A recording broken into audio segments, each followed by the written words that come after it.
लग्नाला फक्त 12च दिवस झाले होते आणि तिसऱ्या दिवशी तलाठी अधिकारी असलेल्या गणेशने आपलं जीवन संपवलं. आयुष्यभर एकमेकांच्या सुखदुःखात सोबत राहण्याची शपथ घेतली. नव्या संसाराचा गाडा सुरू झाला. सरकारी नोकरी होती, पगारही चांगला होता. मग असं 13व्या दिवशी काय घडलं? तलाठी अधिकाऱ्यांनी आपलं जीवन संपवलं. हे सर्व प्रकरण नेमकं कुठे घडलं? तलाठी अधिकाऱ्याबरोबर काय झालं होतं? का त्यांनी आपलं जीवन संपवलं? संपूर्ण सविस्तर माहिती आपण या आजच्या स्टोरीमधून सांगणार आहोत.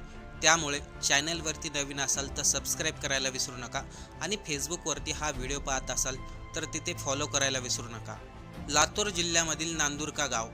नांदुरका गावामध्ये राहणारे दत्तू कोळी साधं, प्रामाणिक आणि कष्टाळू म्हणून त्यांच्या कुटुंबाची ओळख. तलाठी अधिकारी असलेल्या गणेशची आई सुनंदा या कोळी गावामध्ये अंगणवाडी सेविका म्हणून काम करत होत्या.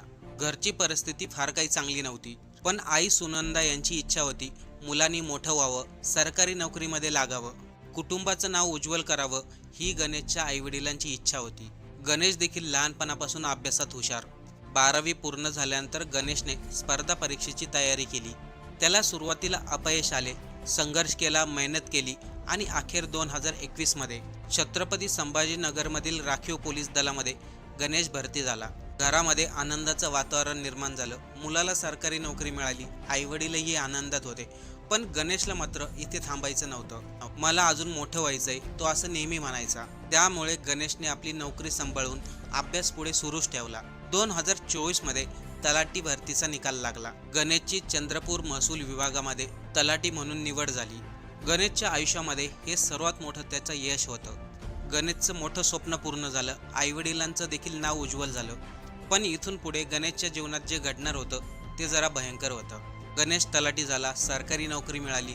त्यामुळे आईवडिलांनी त्याच्या लग्नासाठी मुलगी शोधायला सुरुवात केली. अनेक ठिकाणी मुली पाहिल्या. गणेशला योग्य जोडीदार मिळत नव्हती. याच दरम्यान 2026च्या सुरुवातीला नातेवाईकांच्या माध्यमातून बीडमध्ये राहणारे दीपाली धनंजय कोळी यांचं स्थळ आलं. दीपाली कोळी ही अंबेजोगाई येथील अप्पर पोलीस अध्यक्ष कार्यालयातील फॉरेन्सिक विभागामध्ये कॉन्ट्रॅक्ट बेसवरती काम करत होती. दीपाली आणि गणेशचं बोलणं झालं. एकमेकांची पसंती झाली. 13 मे 2026 या दिवशी लग्नाची तारीख ठरली. बीडमधील रविराज मंगल कार्यालय या ठिकाणी गणेश आणि दीपालीचं लग्न झालं. संपूर्ण कुटुंब आनंदात होतं. आता सर्वांनी लक्ष देऊन ऐका पुढे गणेश बरोबर काय घडलं. लग्नानंतर संपूर्ण कुटुंब कर्नाटक या ठिकाणी देवदर्शनासाठी गेलं. मात्र याच प्रवासामध्ये गणेशच्या एक गोष्ट लक्षात आली. दीपाली सारखी फोनवरती कोणाबरोबर तरी बोलत होती. सुरुवातीला गणेशने या गोष्टीकडे दुर्लक्ष केलं, पण हे सारखं होऊ लागलं. त्यामुळे गणेशने दीपालीला विचारलं, तू फोनवर कोणाबरोबर बोलत आहेस? त्यावेळेस दीपालीने सांगितलं, मी माझ्या घरातील लोकांबरोबर बोलत आहे. देवदर्शनावरून घरी परतल्यानंतर सत्यनारायणाची पूजा झाली. नवीन लग्न झाल्यानंतर कुटुंबात ज्या पद्धतीने वातावरण होतं त्याच पद्धतीचं वातावरण गणेशच्या घरामध्ये होतं. पण दीपालीच्या वागण्यामध्ये काही बदल पडला नव्हता. तिला वेळ मिळाला की ती फोनवरती बोलायची. दीपाली घरातील लोकांबरोबर कमी बोलायची आणि फोनवरती जास्त असायची. त्यामुळं गणेश अस्वस्थ झाला. गणेशने 18 मे रोजी पुन्हा दीपालीला विचारलं, तू खरंच कोणाबरोबर बोलत आहेस? दीपालीने पुन्हा तेच उत्तर दिलं, मी माझ्या कुटुंबातील लोकांबरोबर बोलत आहे. त्यानंतर काही दिवसासाठी दीपाली माहेरी निघून गेली. गणेशला वाटलं काही दिवसांनी दीपाली परत येईल, पण दीपाली अंबाजोगाईमध्ये ज्या ठिकाणी नोकरी करत होती त्या ठिकाणी परतली. 3 दिवस उलटून गेले, पण दीपाली परत काय आली नाही. त्यामुळं सासू सुनंदा यांनी दीपालीला फोन केला. तेव्हा गणेशच्या आईने दीपालीच्या तोंडून जे शब्द ऐकले ते ऐकून सर्वांच्या पायाखालची जमीन सरकली. दीपाली सासू सुनंदा यांना फोनवरती म्हणाली, माझं लग्न माझ्या मनाच्या विरुद्ध झाले, मला गणेश सोबत राहायचं नाहीये. दीपालीचे हे शब्द ऐकून गणेशची आई देखील हादरून गेली. सासू सुनंदा यांनी दीपालीला समजवण्याचा प्रयत्न केला, पण दीपाली आपल्या निर्णयावरती ठाम होती. त्यानंतर दीपालीने गणेशला अंबाजोगाई इथे बोलावून घेतलं. गणेश अगोदरच मानसिकदृष्ट्या खचला होता. तरीही दीपालीचा सारखा फोन येत असल्यामुळे तो 24 मेला अंबाजोगाईला गेला. पोलिसांनी दिलेल्या माहितीनुसार त्यावेळेस गणेश आणि दीपाली या दोघांमध्ये चर्चा झाली. त्यावेळेस दीपालीने सांगितलं, माझं दुसऱ्या व्यक्तीबरोबर प्रेम आहे, मला तुझ्यासोबत राहायचं नाही, त्या व्यक्तीबरोबर राहायचं आहे. ऐकून गणेशला धक्का बसला. गणेशने दीपालीला सांगितलं, जर तुझं दुसऱ्या व्यक्तीबरोबर प्रेम होतं तर तू त्याबरोबर लग्न करायचं होतं, माझं आयुष्य कशाला उद्ध्वस्त केलं? त्या कारणामुळे गणेश आणि दीपाली या दोघांमध्ये वादही झाला. गणेशने पूर्णपणे आपला संसार वाचवण्याचा प्रयत्न केला. गणेश दीपालीला म्हटला, तू घरी चल, सगळं काही व्यवस्थित होईल. मी तुझ्या मनाच्या विरुद्ध अजिबात वागणार नाही, तुला जसं हवं तू तसं राहा. पण दीपालीने ठाम नकार दिला आणि त्यानंतर दीपाली आपल्या कामावरती निघून गेली. त्या दिवशी घरामध्ये गणेश एकटाच होता. घरामध्ये गणेशने जेव्हा तपास केला तेव्हा दीपालीची एक डायरी त्याच्या हाती लागली.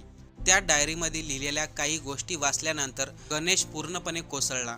जिच्यासोबत आयुष्य घालायचं स्वप्न पाहिलं, ज्या मुलीवरती मनापासून विश्वास ठेवला, तीच दीपाली आपल्यापासून काहीतरी लपवत होती. त्यावेळेस गणेशने लगेच आपल्या बहिणीला फोन केला. तो रडत रडत आपल्या बहिणीला सांगत होता, दीपालीने माझं आयुष्य उद्ध्वस्त केलं. गणेशच्या बहिणीने त्याला समजावण्याचा प्रयत्न केला, धीर दिला, पण गणेशच्या मनामध्ये असलेलं वादळ कुणालाच दिसलं नाही. फोन कट झाला आणि काही तासानंतर गणेशने त्या घरामध्येच आपलं जीवन संपवलं.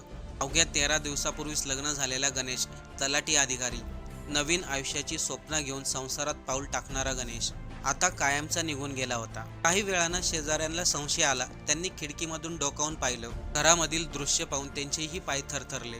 ताबडतोब पोलिसांना याची माहिती देण्यात आली. पोलीस घटनास्थळी आले. गणेशला तातडीने हॉस्पिटलमध्ये दाखल केलं, पण तोपर्यंत उशीर झाला होता. डॉक्टरांनी त्याला मृत घोषित केलं. गणेशच्या आई आणि बहिणीने दिलेल्या माहितीनुसार दीपाली हिच्या विरुद्ध FIR दाखल करण्यात आली, पण तोपर्यंत दीपाली कोळी देखील फरार झालेली होती.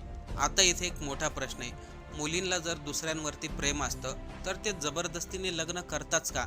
आणि लग्न करायच्या अगोदर समोरच्या मुलाला ती गोष्ट का सांगत नाही?